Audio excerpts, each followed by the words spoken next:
Okay, so we finally made it up to the. We're gonna go check our nuke and our split, and just some preliminary stuff here. Again, the best smoker fuel that I absolutely love is burlap bag, and I cut it into small little pieces, such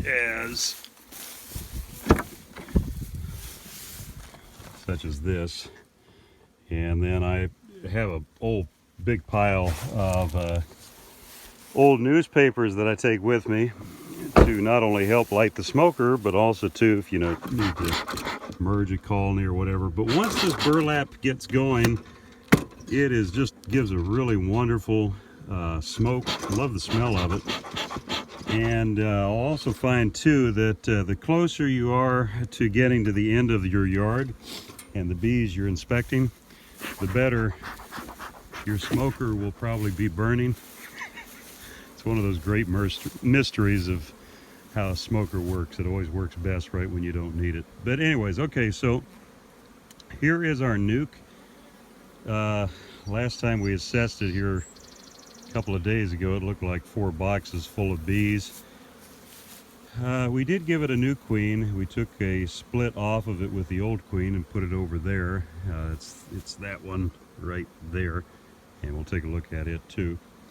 But so we're managing this. This was a 5-frame nuke we started last year, and now we're gonna take a look-see and see.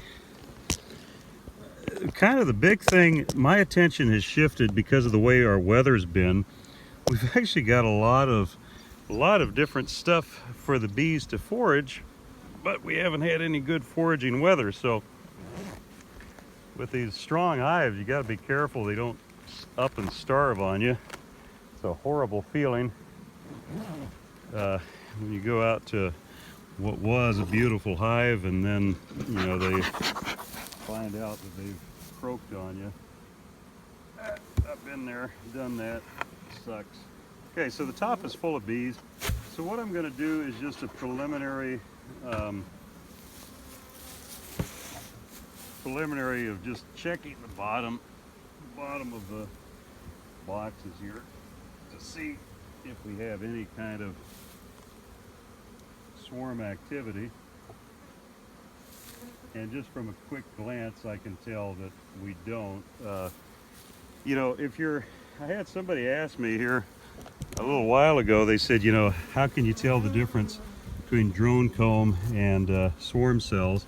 And the difference is your drone comb can be right on the bottom of the frame, but it's going to be horizontal, versus swarm cells almost always are going to be vertical. Sometimes they can be at like I've seen them like at a 45-degree angle or whatever, but as a general rule. So you're seeing cells that are horizontal. They're drone cells. I wouldn't worry about it. So, okay, so we will put that, let me see here, I guess I'll just put the camera back here. Once again, great thing to do, take your lid, turn it upside or on its back like that, and then if you diagonally set the box on there, it keeps you from getting a bunch of grass and crap on the bottom of the frames, as well as, you know, crushing a bunch of bees. So that's a great place to use to store your boxes while you're going through it. Let me give you a beautiful working example of that. Oh. All right, yeah, there you go. Isn't that beautiful? That probably weighs 40-50 pounds, so that kind of helps me as far as assessing. They've still got good feed, so no worries there.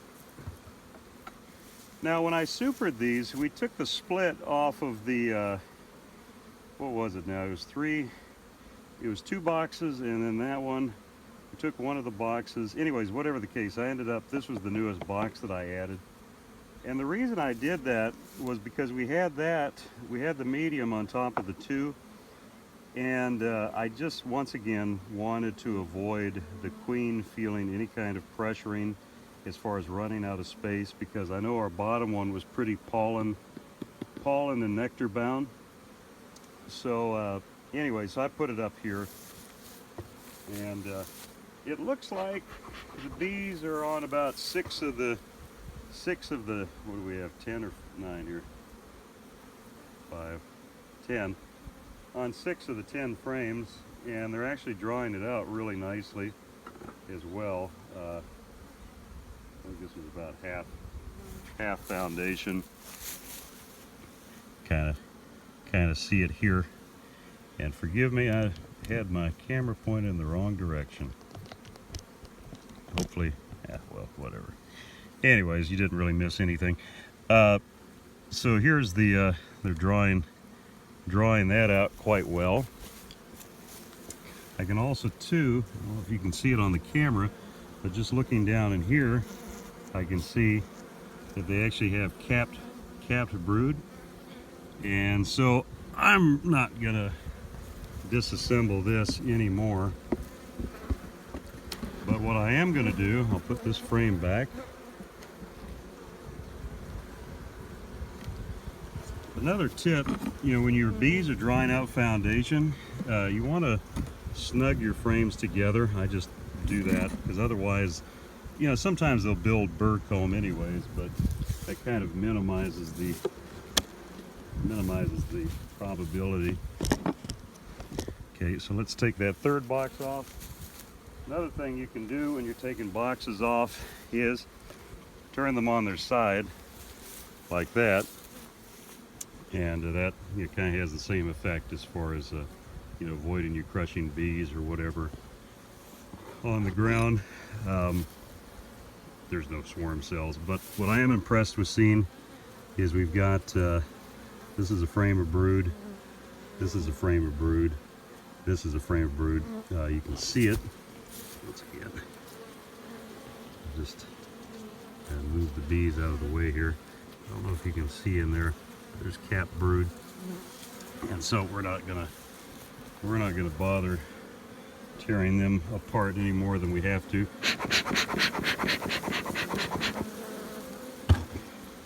So the second box, we'll tip it back. Let's see.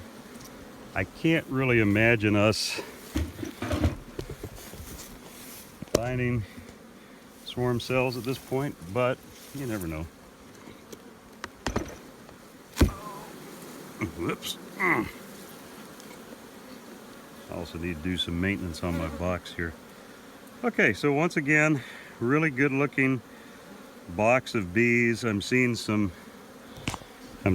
capped brood here between the frames. And so we know that she's good laying. They've got a great population. Got focus there. Come on. Why won't the camera focus? There we go.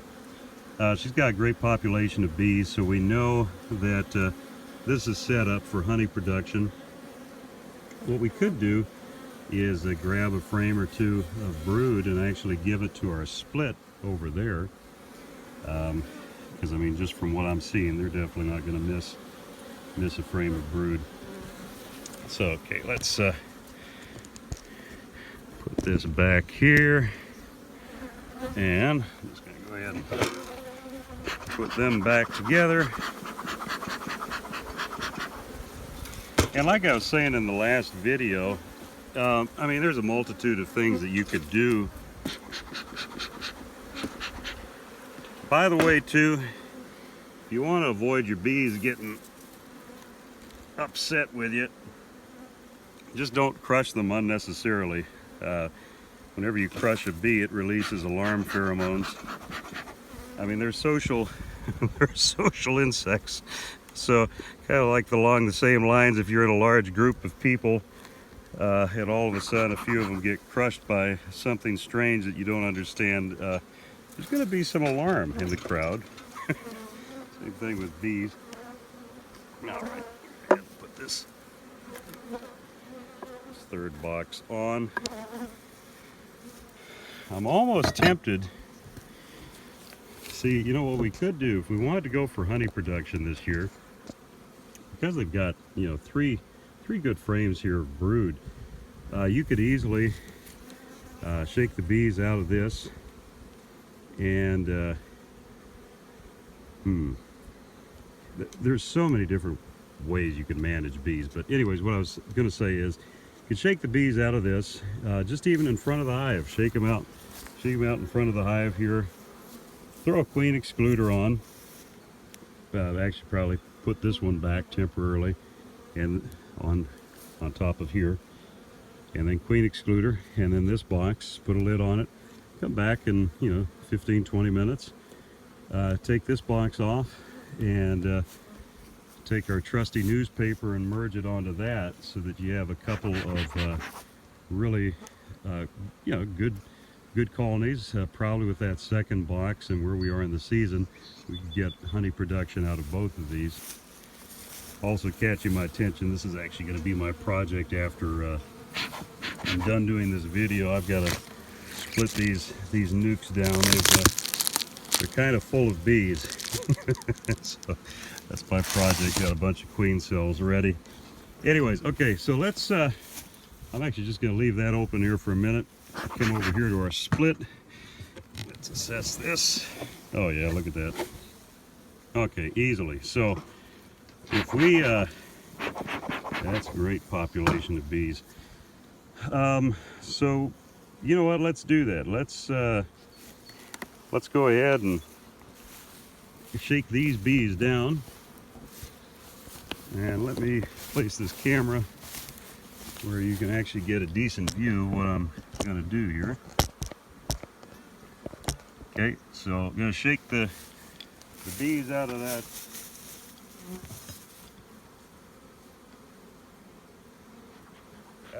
third box, and because I want a platform to work on, I'm going to move this to the side here. Just lean it up against the nuke. Grab this one, put it here. Also going to double check the camera to make sure I'm not just off by myself explaining something. There you go. Okay, so these first couple of frames here don't have, well, they got some bees on them, but so we'll go and just shake them right directly in front of the colony. And then usually what I do is just set the frames on the side there in the order that I shake them.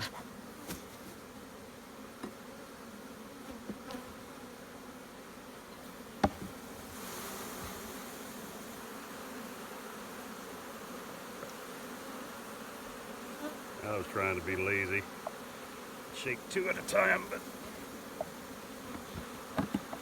now these actually I'm going to put back in because there's no bees on the side of the box. If I was seeing a lot of bees on the side of the box, then I'd be more prone to be more careful to make sure that I shook the queen down. But look at that, that's got some beautiful capped brood, and we'll give that to that other colony. And that's going to give them a really nice boost.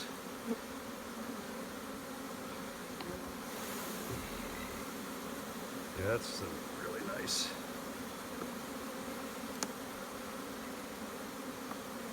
Nice bees. Good pattern too, like there's some spottiness, but that's from bees hatching out. It's not from the actual laying of the queen, so yeah, that's beautiful.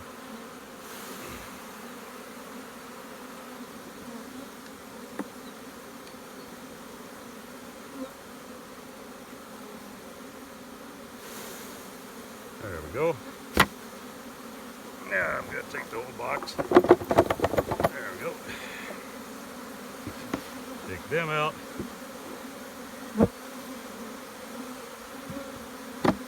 Now once again, the management that I'm showing you is for, if you have a handful of hives.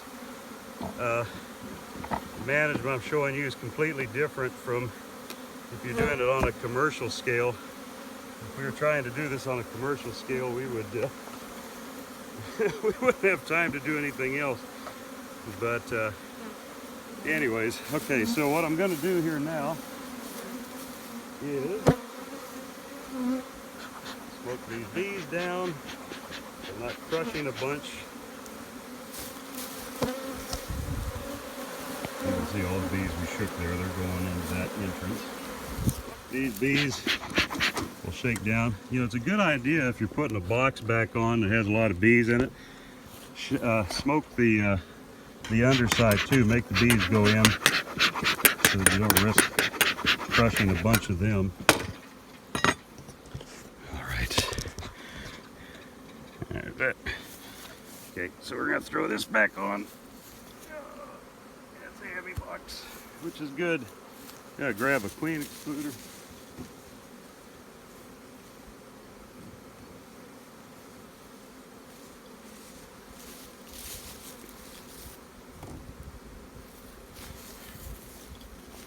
Put the queen excluder on the top there, and now we'll throw this box back on that we're going to end up taking as a split. Oh, another thing, let me show you this real quick. When you put a queen excluder down, make sure you get a good seal. It is amazing, like even if you just put it where there's a little crack like that, you'd be amazed how many times queen will find that and get up there. So make sure you center it well. The seam, or I don't know whether you call that the seam or not, but the side they have crimp facing up so that you have the smooth side down, so it makes a seal once again. Okay, so we got that centered. The box that we're going to take as a split goes on top, and then we'll resume the video. Yeah, like I said, I've got these other nukes to split, so I'll probably come back and we'll resume the video in about an hour and take that off and merge it with our split. I'm also going to throw the lid back on there. Okay, so I said I'd be about an hour, but I'm actually kind of still in the middle of, you know, kind of a side note here, and that is these nukes, these 4-frame nukes, as much as there's pros and cons to it, what I'm finding though is that as a general rule, they will work you to death if you've got a bunch of them, which I do in this yard. Just way more handling than what I would prefer to have to do. But as far as multiplying your numbers, they work great. Okay, so here's the split that we did back, I'm not sure how long ago it was, maybe 3-4 weeks. But what we're going to do is prep it for receiving that box of bees and brood from our original mother hive. So we're going to smoke them down, get some newspaper. I find that ads about cellulitis work best for uniting bees, one of those strange things in the beekeeping world. And really what you're doing is just simply, here's kind of an interesting thing. You can actually set a piece of paper just in the center of the frames like this, and it's almost as effective as covering all of the frames with a full sheet. I mean, if you want to play it extra safe, kind of give them a chance to unite slowly, then, you know, go ahead with the full sheet, and all you do is just it's a blessing it's not a windy day. So you put that there on the top of the hive, punch a hole or two in it with your hive tool, like such, wherever it went, here, like that. There we go. Just a couple of cuts, just like that. Nothing that spectacular. And let's go over to our box of bees. And as you can see, there's bees back in it. Beautiful. So we're gonna, let's see if we can get the wide-angled wide angle shot here. Aha, there we go. Oh, there, look at that. Okay, here we go. Very simple procedure. Throw our smoker down, because who needs them?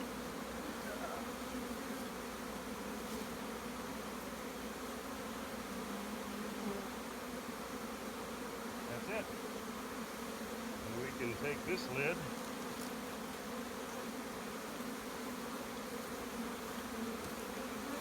and throw it over here. Obviously make sure you remove the excluder. And then what I'm going to do, I'm actually going to throw it deep on here. So hang on while I disappear.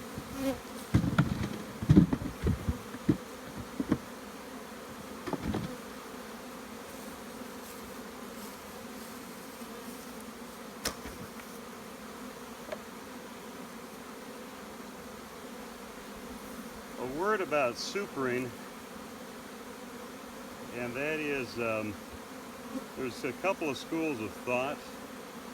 One school of thought is to super underneath, which obviously alleviates if the queen is pollen bound or just really packed. That immediately gives her space to lay in, and then the super that you've moved up, as that brood hatches, they'll backfill it with honey or nectar. It's really, I mean, for me, it's kind of a wash whichever way. It kind of depends on the season, the time of the year, what you're wanting to do. For what we're doing right now, I'm just putting it on the top. So anyways, got the excluder moved, and there we have it.